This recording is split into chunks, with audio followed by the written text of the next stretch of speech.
Okay, so yeah, I mean, we see that a lot, man. We see that, basically, women in those type of positions with guys in those type of positions, which, we jokingly call homosexuals, right? Yeah, but homosexuals, right? Right. But what happens is that they tend to become controlling. Yeah. And they tend to start to exert the control that they have over the man, and then it goes left from there. So. Like you said, and I feel like they can. A lot of women do that. They don't talk about that a lot. They always say, "Oh, you can't stay with her.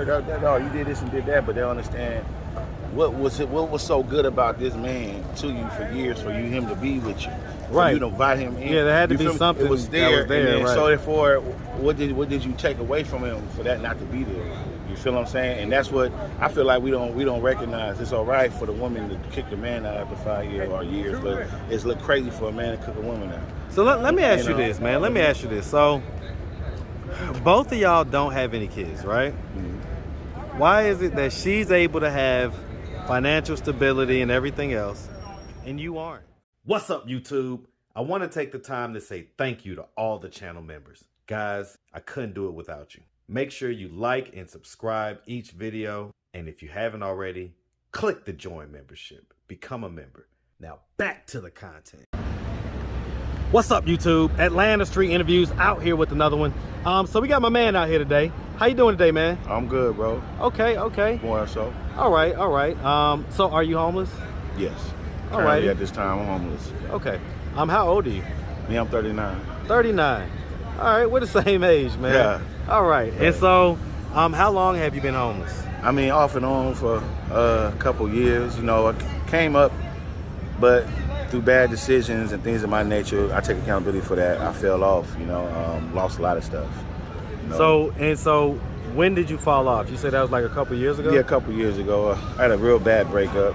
I was in, and I wanted to just put it on a breakup because I know, I don't want to blame just, but I learned something from that. But after the breakup, I had left and, just struggled to get back on my feet. We was together for many years, home and everything, but it just didn't work out. I understood. So I left everything, car, everything, and I believed like I was going to come back. I was been in the culture, so I always had a mentality that, a king has to leave his woman regardless of together, everything for her, because we can always get back on our feet. It just never happened that way, though. So I don't know, the universe wanted to show me something or teach me lessons, Let's talk about it, man. So, I mean, you have kids? No, I don't have any kids right now. No kids? No. Y'all was together? How long were y'all together for? We were 5 years, but complications and things of that nature. Medical complications? Yeah, medical complications. And Your stuff medical like that. complications or hers? I don't want to say. But not, okay, I get it. I get it. I know. No, we're not out here trying to just, put nobody's stuff out like that, but I get it. We understand what happened. And sometimes it would just be situations, where if the universe don't want it, regardless how much we think we may skeet or this with a person, they ovulate, if the universe don't want it to happen, it's not going to happen. You know what I'm saying? But was it a situation where the pregnancies were occurring, but then they were not going through fully? Yeah, exactly. I get it. Yeah, you don't have to. Yep. So that just... Did that cause a strain in you guys' relationship? I think, in a way, I believe it's deep because,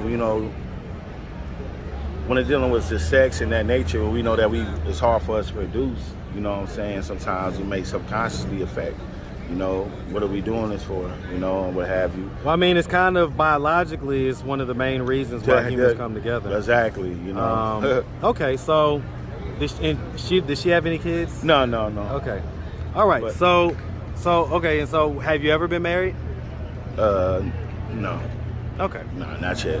Okay. Not yet. All right. So let's start from the beginning, man. So where you from?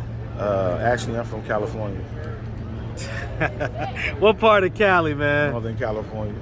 Hey, man, shout out that North Cal, man. All right, shout it out, man. Sure. Sacramento, Oakland, Stockton, San Fran. Hey, man, gotta love it, man. Gotta love it, man. I've been a traveler, but it's funny because I came out here years ago. I was like 23, and I told myself at home, I was caught up, getting out the system there, and it was like I could stay out here, get caught up again. Like, this is just what the system is, or I can just go make a way for myself somewhere else, And one day I got up and I left. Didn't tell anybody, just Like I said, the ticket was under $200, I'm gonna buy it. It was under $200. I bought it. I didn't tell my mom that I was left until I was in Jackson, Mississippi, and she thought I was at the casino, Jackson Rancheria, right there by Sacramento. I'm like, nah, Mom, I'm down here in the South, in Mississippi. She thought it was the Jackson. Yeah. She thought it was the Jackson, the casino, because I had came across, my tax refund and stuff, and it was a blessing. Right. And instead of messing it up, just being up there, I said, you figure, let me do something different. Do something different, Okay, so growing up in North Cal, did you have both your mom and your dad in the household? No, just my mom. Just mom? Just, dads, they come, visit, they go back to their home and stuff like that. So as a grown man now, how do you feel about that? I feel like as a grown man now, I understand life and situations that sometimes people don't stay together and they have kids. But as long as parents, they still be a part of their children's lives. That's what counts. Like really, even though it's better if both was in there, but I understand life as being a grown man and the situations and stuff like that. So if you had to rate his involvement in your life 1 through 10, with 10 being super dad and 1 being a deadbeat, what number would you give him? Oh, I'm gonna give him an 8. Okay, so last 2, he was dead, but he did everything he was supposed to do. So I'm not going, and I say that because one day he might hear this video, and we all go through traumas in life as we get older, and I don't want that to be a trauma. Because I learned to get through my traumas and things of that nature, my shadow work, and I understand as me being his son, you feel me, he's a human like me, we all go through those things. We talked about it before. So y'all have talked about it? Yeah. What was it, what was the talk, what questions did you have? The questions, crazy questions I had, he didn't have to answer because they was answered. And I told him certain things, being that kid waiting for you, sometimes you didn't show, I understand now. At the time I didn't. And for any child, we might, my daddy don't love me. So so what is your understanding of it? Understanding as far as just the him not being able to do that all the time. Understand, my thing is, as long as you call, you feel what you did, because I understand life. Sometimes you okay, so basically, something. It wasn't like he would no call, no show. No. He just maybe would have to change plans because things have changed. And things just changed. I get it. Get it. Yeah, no doubt. That's why I don't want to go some people be like, I had a hard childhood and da-da-da-da. No, I had a basic childhood, a person that grew up in the 80s and had, So I was about to say, growing up, would you say that you had a fairly normal childhood? Yeah. Depending on what you define normal. Now, as far as a roof over my head, food and clothes, yeah. What was not normal? Of course, being out there in the streets, going to jail at a young age of 13, What'd you go to jail at 13 for? Doing a lot of just irregular stuff like grinding and stealing and stuff, stuff I seen that was around me that was able to put money in my pocket, because I felt like at the time when I started doing all this, it wasn't just I'm gonna get this because I want to dress a certain way and da-da-da. I started doing this because it's like we was hungry, you know what I'm saying, and it got worse, I guess, over the years, because now it's like things went up and I felt like I was the man. I had to provide for my family, me and my mother. At the time she had my nephew. This was like I was 18, between 13 and 18. This is all this started going down. Right. How it goes. So you kind of became the man of the house at that point type deal. That type Did you have any brothers and sisters? I have other brothers. I have one brother, Corey, and 2 other sisters. Where are you in the birth order? Me, I'm the second oldest. Okay. But we had separate, same father, different mothers, but we all grew up close to each other. Okay. All right. And so growing up, did you go to high school? I went, and then after so long, I used to cut, And what was the highest grade you got up to? Well, I'm gonna tell you because I went to placement. I went to out-of-state placement because one of my times back in the day charges, it was I had so many burglaries. I was at 13, I had 12 counts of burglary. So that was a start. A little badass, man. And you was probably this big too. No, you probably had the nerve to be some tall 13-year-old. When you burglarize, you really can't be too big. You gotta be slim and light. Be able to kind of get through. Over a fence. I'm just saying in general, that was, that's what I understood. I was thinking, but I used to think about this. I said, boy, you was crazy. You running in these people's house. They can blow you away. That's a death wish, That's man. a death wish. Especially here in Atlanta, man. But this was in Cali. I know. But in Atlanta, when I came to Atlanta, that's when my mindset changed. It was already changing, but this made me change. Because in high school, it was out-of-state placements, Arizona Vision Quest. I don't know if people are familiar with that. I can look up that program too. It was for at-risk teens. They was trying to do a lot of stuff to stop me, either there or CYA, which is California Youth Authority. You know, and I had to make a choice. I wanted to go to Vision Quest. And I think that was the point of trying to change my mentality to become more open to even be able to come into Atlanta. Seeing something different other than, you know, the cities in Cali. Yeah, the same you know what thing. I'm saying? Yeah, you in the wilderness, you with the, you know, you in the desert, you in the mountains, you learn how to do this, that, and the third, you know what I'm saying? So it changes your perspective. Your perspective, and like become more well-rounded. And so eventually on time, I had enough of Cali. I was like, I gotta go. And I left and just came to Atlanta. You know, and I did that off faith. Everybody talk about faith, but I feel like faith was me getting up. Faith was me getting up. It's like, I don't want to be here. I'm going to go to Atlanta. As long as I know I can get food, clothes, and I have money, I'm going to get me a shelter. I'm going to go. Well, I mean, to work. talk about money. What has been your main source of income throughout the years? Has it been street activity type stuff? You know, it been more throughout the years. I would say the only thing street about it is me contracting out my labor for somebody. You know, I work well with my hands. Like being out here, it doesn't mean cause me still. Because there's a difference between being in the street and on the street. And I learned, like, from back home, you still got to grind, but you got to change how you grind. You know, so we all gonna work. It's just what work is being done, you know? Yeah, and my work was more of still, I'm good with my hands, you know. I did so basically like it's kind of been like you know, jobs here and there type deal? Yeah. Okay. All right.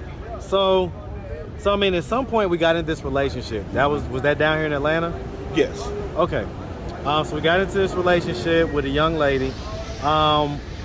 Was you guys stable at that point? Yeah. Okay. And I love about her is that, like, because I was in a situation in a way, you know, but we really wanted to be together, you know, and, you know, so I made that decision, you know, and, you know, we moved in.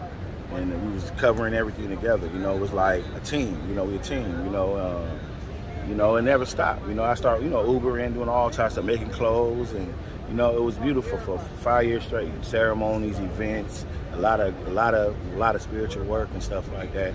And then one day we start arguing. I'm a Scorpio, she fire. So what was the arguments about? Just.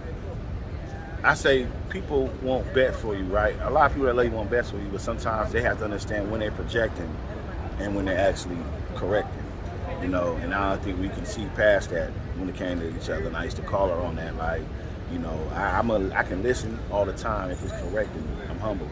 It's no problem because I don't know what all in life, and it's better someone looking outside from the outside looking in than me trying to look from the inside out. Right. You know, so I listen, but when I feel like it was more you projection. Kind of berating, right? Yeah, you know, and I'm like, you're not doing, like, you know what I'm saying? What you like, you ain't correcting yourself, and I'm saying the same thing on certain things. Right. And it's like there's no correction on that, you know. So I start seeing kind of lopsided. So that made me more defensive so therefore that's why we always argue. Was the place that y'all was staying at, was that stuff in her name? Yes. Did she have that stuff before y'all got together? Yes. Okay, so kind of like you moved in with her type deal. Okay, so yeah, I mean, we see that a lot, man. We see that, you know, basically, you know, women in those type of positions with guys in those type of positions, which, you know, we jokingly call homosexuals, right? Yeah, but homosexuals, right? Right. But what happens is that they tend to become controlling. Yeah. And they tend to start to exert the control that they have over the man, and then it goes left from there. So. Like you said, and I feel like they can. A lot of women do that. You know, they don't talk about that a lot. They always say, "Oh, you can't stay with her. You did this and did that," but they don't understand what was so good about this man to you for years, for him to be with you, for you to invite him in. Yeah, there had to be something it was there, that was there, and then, right. so therefore, what did you take away from him for that not to be there? You feel what I'm saying? And that's what I feel like we don't recognize. It's all right for the woman to kick the man out after 5 years, but it's look crazy for a man to kick a woman out. So let me ask you this, man. Let me ask you this. So both of y'all don't have any kids, right? Mm-hmm. Why is it that she's able to have financial stability and everything else, and you aren't? Family. So she's got the support, basically. Family is everything. If I don't tell nobody nothing else, having some type of network for family, people that you can call family. Not one just gives you everything, But just sometimes it's that moral support that I'm driving Uber like her or something, but I don't feel like doing it. Let me go over here to my sister's house. Let me chill with my knee. Let me, let me get back to work. For me, it was more like. So there's that little reprieve, basically. Yeah. Getting a chance to get that little breather for a second. Yeah. And then you're able to bring someone else in. If I leave, you bring someone else in. They can help with the bills. That you know already. You know what I'm saying? That's, so it's different things. Like I said, we went from here to just decline. So she say she bought someone else in? Yeah. I mean, I had to say it. I just know. Yeah. That's how. Another guy? No. That one thing she ain't even, that's one thing I say about her. She's not like that. I'm not going to. So there was no infidelity or anything like that? No. It just literally was just the arguments. We both realized it's just, in a way we realized, I had to realize afterwards when I didn't go back, but it was like, oh, okay, this ain't going to work the way it's supposed to work, you know what I mean? So does she know that you're homeless? Nobody knows. No one knows. So I mean, if she would have, right. You know what I mean? I think by me doing this, it's like you said before, sometimes you have to expose yourself in order for the universe to work in your favor. Like, humble yourself. And literally just to get a story out there, because one thing about it, a lot of people want to know that, like you were saying, that I was homeless, and not even homeless, I like to say home loss. You feel me? Because homeless is actually the state of being, state of mind. Home loss is, falling off. Unhoused, right? Yeah, unhoused. You feel what I'm saying? Sure. Like, you know what I mean? But still keeping your principles and morals intact. No, there's definitely a difference. There's definitely a difference. I be telling our brothers and sisters out here, like y'all gotta keep that together at least, like.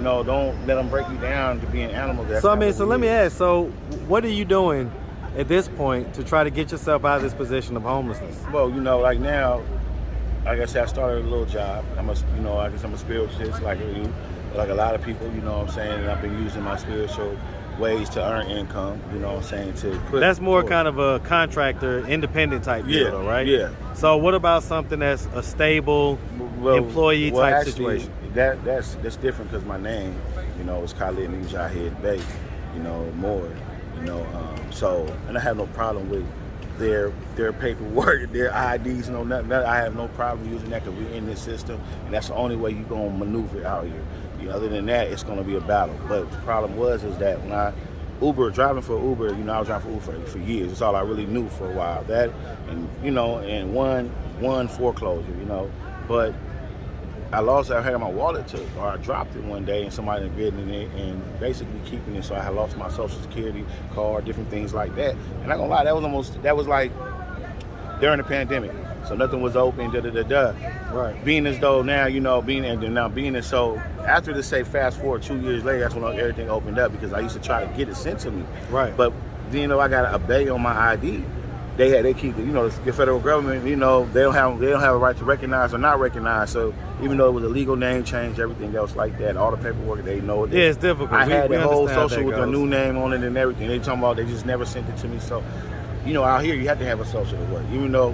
Well, I mean, that's one of the themes on this channel is people by some form of fashion losing their credentials and therefore not being able to move forward with the process of getting a job, getting housing, getting into programs. It stops everything. It does. But so then the question then becomes, man, like, so what are we doing to get that situation back? Well, now I'm waiting for them to actually send me another birth certificate. Because, I had all that stuff, birth certificates and all that. But being out here, a bag got took from me. I fell asleep, you know how that go. And woke up, it was gone. I had like all my, my name changes. I had my birth certificate, everything that I would need to go down there and get that social. So now I'm waiting for that right now. But in between times, I do, like I said, I'm a spiritualist by heart. You feel me? Like, not brand new to it. I've been in for years. Like, and I know too, ideally, this is a lesson for me to understand more about self. You know what I mean? I feel like this is a lesson that when I learn, it's gonna allow me to be catapulted to my destiny. That's right. That's why I'm doing this interview now. What do you think the lesson is? The lesson is believe in yourself. You know what I mean? Never stop doing what you're doing. Never let nobody tell you can't do what you can do when you know you can do it. If you had to summarize, why are you in this position? Because, and I'm a preface that by saying you have no kids. Do you have any drug addictions or anything like that? You don't seem like it. Any mental health diagnosis?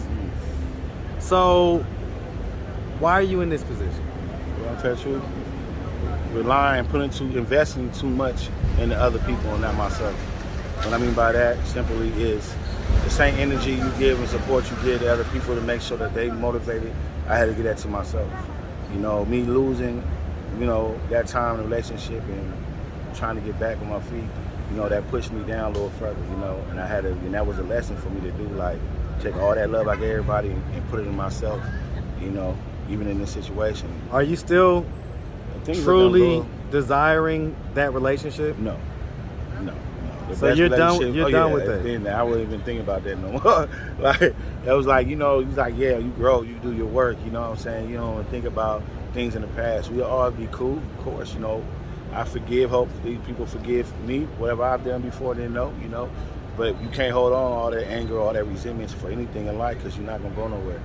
You're not going to meet people, like, especially people like you know what I'm saying? Because your heart not going to be open to none of that. It's too much negativity. I don't run up on the negative energy, man. Right. I don't do that. You know what I'm saying? And that's what I tell people, you got to release, man. Like, release. I always, like I said, also like the self-accountability.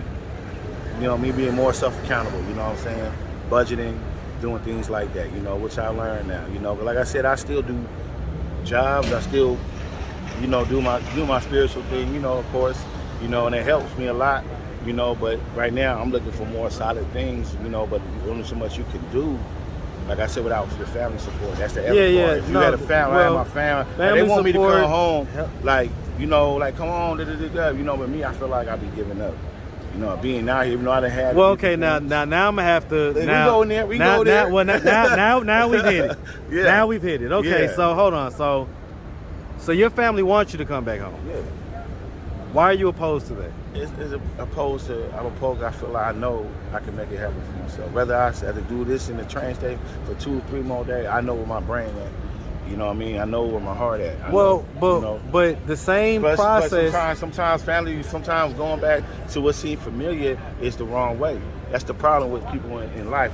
Things get hard even at this level, and we always be going back to our old way. Let me go back to family. Let me go back to Well, here's the thing. So I'm not saying go back to your old ways. I'm just saying family, even going backwards, like to go back, and I need a place like to stay. To me, that's going backwards. Let me tell you what my thinking is with it, right? Yeah. So hold on, I'm gonna wait for the ambulance, fire truck, or whoever. Hold on.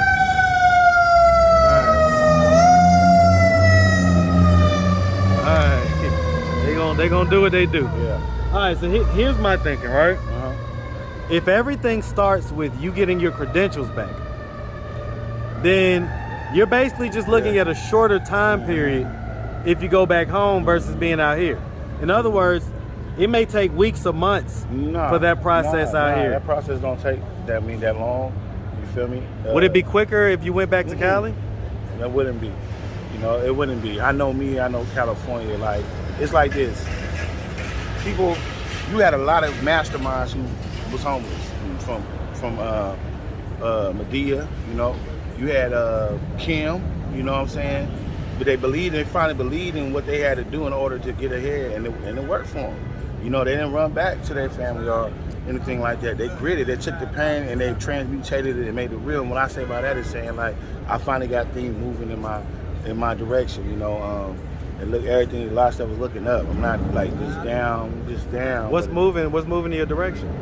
I say, I just say abundance, just like that. Not to even break it down and be specific, but finally where I was just at when I first, you know, when it started like being stuck to where it's happening now, you know, more opportunities is opening up for me. Like, I guess I get it, man, but I'll say this and I'll be done with it. So, I mean, okay. I get it, man. I get it, and I salute wanting to tough it out and stick it out, grinding out, all that good stuff. But man, we only got one life to live, and I'm living that. And right, well, it's the point that I'm making though is that time, you don't get time back, right? Mm-hmm. You don't get time back, and so I guess I'm just thinking like, all right, well, you know, why not do the quickest route to getting the stuff that you need, and then you can come back out here. It's not like you gotta stay home. Come back out here, let's say you get your California ID, be specific, and all that, and you come back out here, now you have to switch it over again. Yeah, but at least you can still get a job and stuff. Yeah, you can do all the stuff that you need to do. The crazy thing about that you say that, I mean, that's a good move. That's a good move, but I know like it's not gonna play out like that for me. Well, I mean, if you know, right, if you know that if you go back, saying? there may be some tricks and some traps always waiting like, for you, like some pitfalls that's waiting that for I don't you. Need. Wait, listen, say less. I get it. I you know get what I'm it, saying? man. I So get it's like staying focused. Like no, I get it. Now, you know yourself better than anybody, so and that's the best way. Yeah, like, I'm just throwing out ideas right. based on my limited knowledge, but you know yourself. And so. I appreciate that. I appreciate that, like for real though, like 'cause that Pastor say the same thing. I mean, we him talk, we talk. And he know like why I choose right now because I know I'm so good going forward. You know what I'm saying? It's like I don't want my thing is like going back trying to stay with moms. I'm 39 years old. It's not happening. You feel me? Like do what I gotta do now, like I've been doing it. Staying out the way from these traps. You know what I'm saying? And at the end of the day, working how I'm supposed to work and networking. This the fastest way in Atlanta to make anything happen. Hey man, well I mean on that note, man, if anybody out there wanted to reach out, help or donate, do you have a way they could do that? Do you have social media, Cash App, anything like that? Yeah, I got a Cash App too and social media. All right, what you got? My Cash App is $cash more like MOOR. With an E on the end? Just an R, like okay. the Moors. Okay. And make sure you look underneath for Khalid. Okay. And then as far as my Instagram, it's Alchemy Son 13. How do you spell that? Alchemy, ALC HEMY. Yes. And then Son. Yeah. _ Son 13. Son SON SUN. SUN. Okay, and then 13. Yep. All right, man. All right. Hey, Mamie, how you feeling today? All right. Yeah. All right, man. Well, listen, we really appreciate you, man, taking the time, answering all of our questions. We definitely wish you nothing but the best out here, all right? That, man. Appreciate My that. God, man. You make sure you have a good one, all right? Peace. Yes, sir.